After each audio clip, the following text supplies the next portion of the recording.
Level 1, the Shestyorka. You're nobody. The word means 6, the lowest card in the deck. That's you. You're 19 years old in a concrete apartment block in Yekaterinburg. Your father drinks. Your mother works 2 jobs. The factory closed 5 years ago. There is nothing here for you. Nothing legal anyway. A guy from the neighborhood notices you. He's older. He wears a leather jacket and drives a black Mercedes in a town where most people ride the bus. He tells you to show up at a warehouse Thursday night. You show up. They hand you a mop. You clean the floors. You stand outside in the snow for 3 hours watching for police while men inside play cards and drink vodka.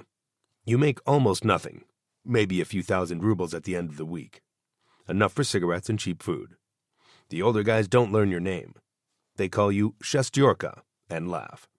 Your job is to run errands. Bring the vodka. Bring the car around. Hold this bag and don't look inside.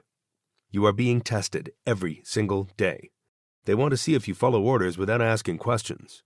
They want to see if you keep your mouth shut when you drink. One night, a fight breaks out in the back room. A man gets his face split open with a bottle. Blood everywhere. They look at you. You don't flinch.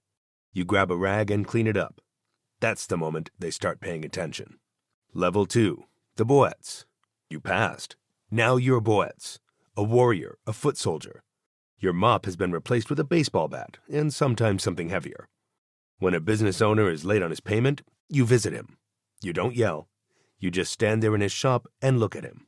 He knows what you are. He pays. When he doesn't, you break his kneecap in the parking lot behind his store. You torch his delivery van at 3 in the morning. You also guard things. You stand outside nightclubs owned by the brigade. You sit in parked cars outside warehouses where product is stored. You escort cash from point A to point B through frozen streets at 2 in the morning. If someone tries to rob the package, you are expected to die protecting it. That is not a figure of speech. You're making real money now, maybe $1,000 to $2,000 a month. You buy better clothes. You start going to the gym. You get your first tattoo, but not the important ones. Not yet. Those are earned, not bought. The risk is enormous. You are the one the police arrest. You're the one the rival gangs shoot at. If you get sent to prison, the Brotherhood watches how you behave. Do you follow the code? Do you break? Prison is not a punishment in the Bratva. It's an entrance exam. Level 3, the Bratok. You survived. Maybe you did 3 years in a penal colony in Siberia. You slept on a metal bunk in a room with 40 men. You followed the thieves' code. You didn't cooperate with the guards. You didn't steal from other inmates. You shared what you had. Now you're out. You're a Bratok, a brother, a full member of the brigade. This changes everything. You have a voice now. You sit at the table. When the Brigadier holds a meeting, you're in the room. You get a real cut of the earnings.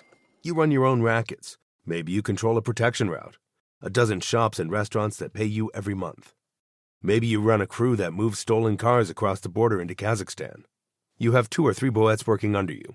They kick up to you, and you kick up to the Brigadier. But the code is everything. You live by the Vorovskoy Zakone, the thieves' law. You do not cooperate with the state. You do not hold a legitimate job. You do not serve in the military.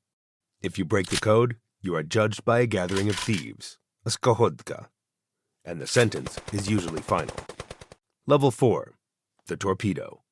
Not every brother goes this route, but you did. You're a torpedo, a contract killer. When a businessman refuses to sell his company to the Brotherhood, they send you. When a rival gang leader needs to disappear, they send you. When a traitor is discovered, they send you. You don't use the same weapon twice. You study the target for days, sometimes weeks. You learn his schedule. You learn which door he uses.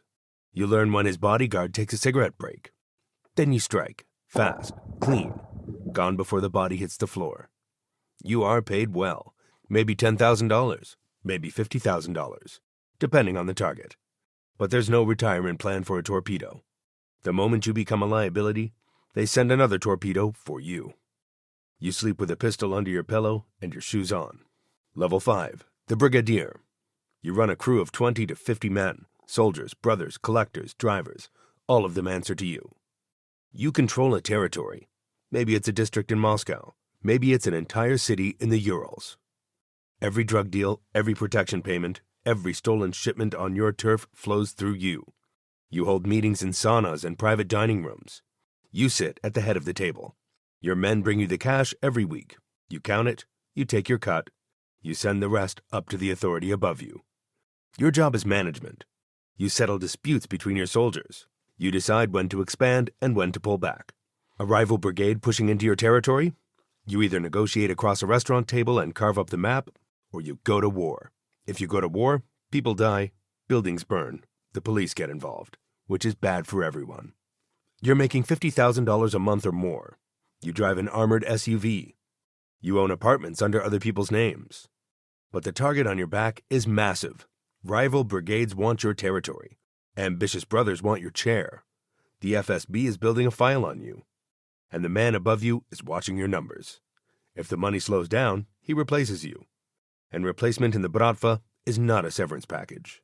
Level 6. The Obshchak keeper. You don't carry a gun. You carry a ledger. You are the keeper of the Obshchak, the common fund. Every brigade, every crew, every racket in the organization contributes to it. The money goes to you. You manage millions. The fund pays for lawyers when brothers get arrested. It pays for the families of men in prison. It funds new operations. It bribes judges, police commanders, and politicians. It buys weapons. It buys loyalty. The Vor chose you personally. If even a single ruble goes missing, you answer for it with your life. You keep meticulous records, but nothing on a computer, nothing on paper that can be seized. You keep it coded in notebooks that only you can read. You are not flashy. You look like an accountant because you basically are one. But every brigadier respects you because you control the money, and money is oxygen. If a brigadier falls out of favor, you cut his funding. His men stop getting paid, his operation collapses. You didn't fire a single bullet, but you destroyed him completely. Level 7. The Sovietnik. You are the advisor. You sit at the right hand of the Vor and you whisper in his ear. When the boss is about to start a war or bring down the heat of the federal government, you say, "Wait, think."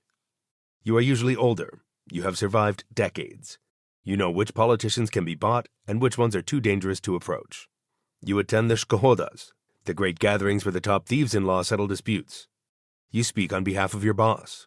You negotiate deals that prevent bloodshed. You don't have soldiers. You don't have territory. You have influence. Every brigadier wants your favor because a word from you can make or break a career. The boss listens to you. That makes you one of the most powerful men in the room, even though you never raise your voice. But if the boss ever feels you are manipulating him, he will turn on you overnight. Level 8. The Avtoritet. You are an authority. You control an entire region, maybe all of St. Petersburg, maybe the entire Russian Far East. 5 or 6 brigadiers report to you. Hundreds of men operate under your umbrella. You are a shadow governor. The official governor shakes your hand in private. He knows that nothing moves in his territory without your permission. Construction contracts, port access, mining rights, all of it flows through your network. You own banks. You own shipping companies. You own real estate empires. On paper, you're a legitimate businessman. In reality, you're the most dangerous man for 1,000 kilometers. You haven't touched a weapon in years. You haven't raised your voice in months. You don't need to. A phone call from you can end a man's career, his freedom, or his life. But you are playing a game with the highest stakes. The Kremlin knows who you are. Sometimes they use you to move money, to apply pressure, to handle problems the state can't officially solve. But the moment you become inconvenient, they crush you. A tax investigation, a fabricated charge, a mysterious car accident on the highway outside Moscow. You are useful until you aren't. Level 9. The Vor v Zakone. Vor v Zakone. Thief-in-law. This is the crown. You were crowned by other Vori at a shkohodka. Senior thieves-in-law from across Russia and the former Soviet states reviewed your entire life. Your prison record, your loyalty, your adherence to the code. They voted, and they crowned you. You are criminal royalty. Your word is law. When disputes arise between brigades, between cities, between entire organizations, they come to you. Your decision is final.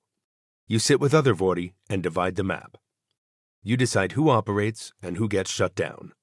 You authorize killings that reshape the underworld. You have mansions in Dubai, villas in Spain, accounts in Switzerland. But you can never rest. The younger generation is different. They don't respect the old code. They cooperate with the state when it benefits them. They get crowned without earning it. You see the Brotherhood changing, and you can't stop it. The FSB has your photograph on a wall in Lubyanka. Interpol has a red notice with your name. You move between safe countries, Turkey, the UAE, Georgia, always watching, always calculating. There is no retirement. There is no stepping down. You hold the crown until you die in a prison hospital, in exile, or in the back seat of a car that explodes on a quiet Tuesday morning. This is the Bratva, not a gang, a brotherhood. An empire forged in Soviet prison camps and built on a code older than the Russian Federation itself. And somewhere tonight, in a frozen city on the edge of Siberia, a 19-year-old kid is mopping the floor of a warehouse, watching, waiting. The cycle never ends.